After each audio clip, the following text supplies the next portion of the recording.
एक गांव में रामू किराने की दुकान चलाता था। वो अक्सर सामान खरीदने शहर जाया करता था। एक दिन शहर से सामान खरीद कर वो वापस गांव लौट रहा होता है। बस उसे गांव के बाहर में रोड पर उतार देती है। वहाँ से रामू पैदल ही अपने घर की ओर चल देता है। रात बहुत हो चुकी थी। तभी रामू की पत्नी का फोन आता है। अजी, इतनी रात हो गई, आप आए नहीं अभी तक? अरे आ रहा हूँ, बस आधे घंटे में पहुँच जाऊंगा। अजी, थोड़ा ध्यान से आना। गांव वाले आपस में बात कर रहे थे कि जंगल में कोई आदमखोर भेड़िया घूम रहा है। गांव वालों ने उसकी आवाजें सुनी है। क्या सुनीता, आदमखोर भेड़िया?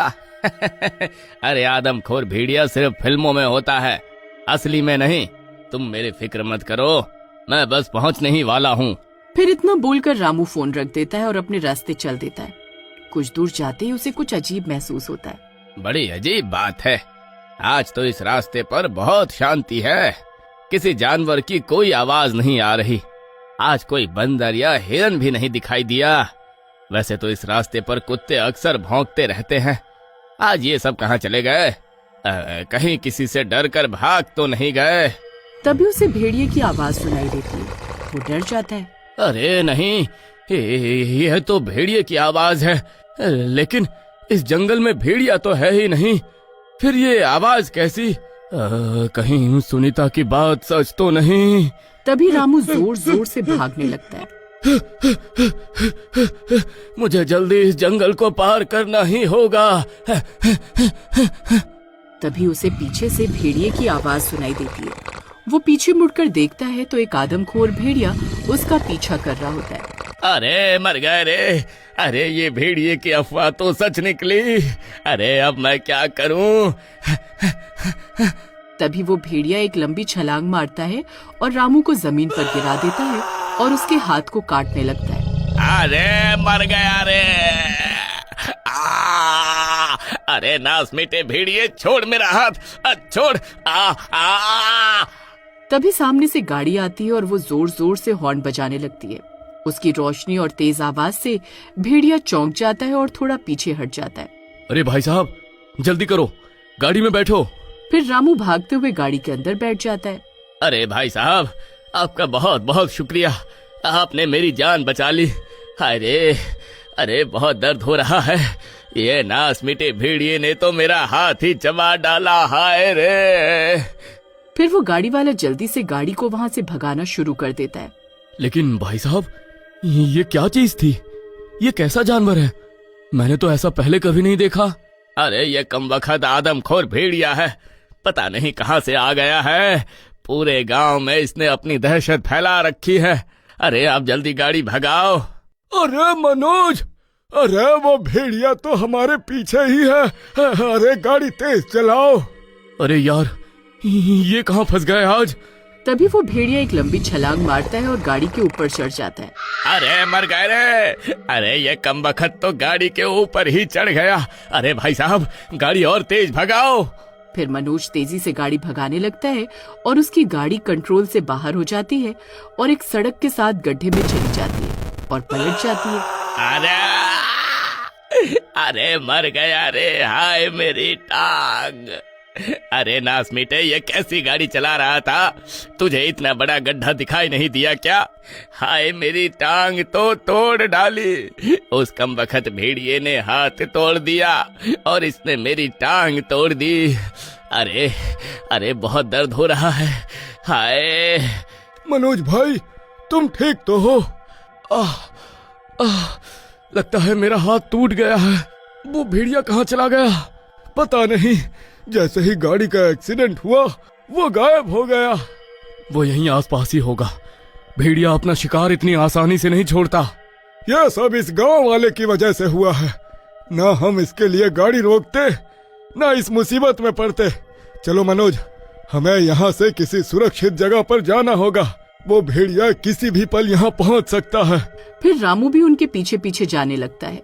गांव वाले, चल भाग यहाँ से। तेरी वजह से ही हम इस मुसीबत में फंसे हैं। चल भाग। अरे भाई साहब, मुझे यहाँ अकेला छोड़कर मत जाओ। मुझे भी अपने साथ ले लो। मुझ पे थोड़ा रहम करो। फिर रामू भी उनके पीछे पीछे चल पड़ता है। वो तीनों एक्सीडेंट के बाद बहुत जख्मी हो चुके थे और वो ज्यादा दूर पैदल नहीं जा सकते थे। तभी भेड़िए की आवाजें आने लगती हैं। अरे मर गए रे, अरे ये नास मिटा तो फिर आ गया, ये कमबख्त हमें मारे बिना नहीं रहने वाला। राहुल, हम भाग नहीं पाएंगे, हमें उस पेड़ पर चढ़ना होगा। फिर वो तीनों उस पेड़ पर चढ़ने लगते हैं। कुछ ही देर में मनोज और राहुल तो पेड़ पर चढ़ जाते हैं, लेकिन रामू की टांग टूटने की वजह से वो पेड़ पर ज्यादा ऊपर नहीं चढ़ पाया। अरे अरे कमबख्तो, मुझे भी तो ऊपर खींचो।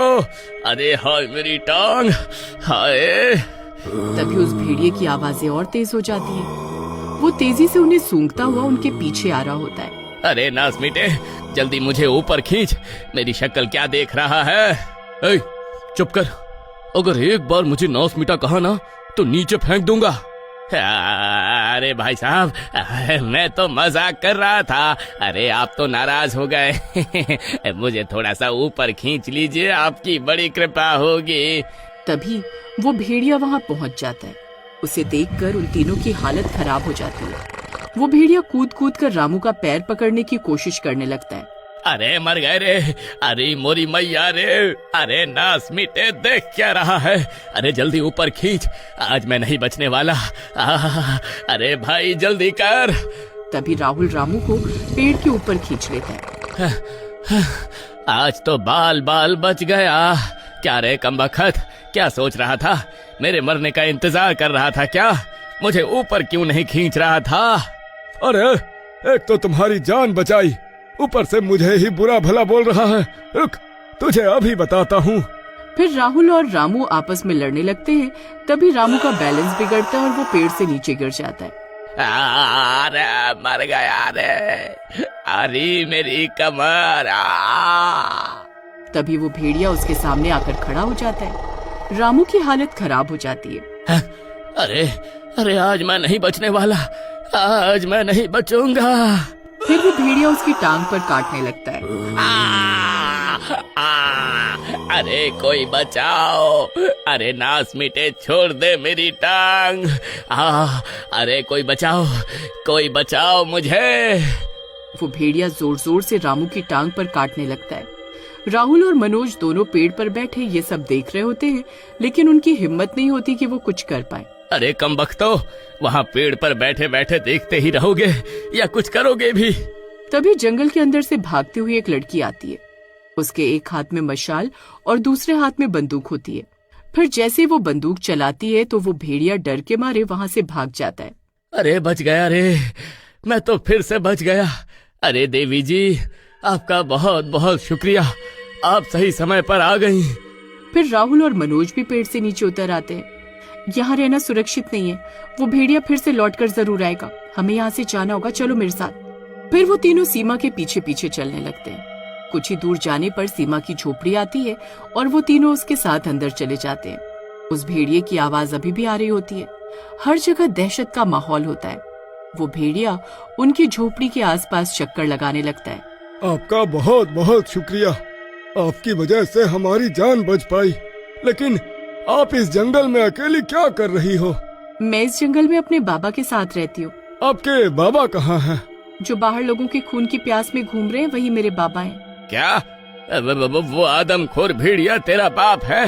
अरे मर गए रे, अरे ये तो आदमखोर की बेटी निकली।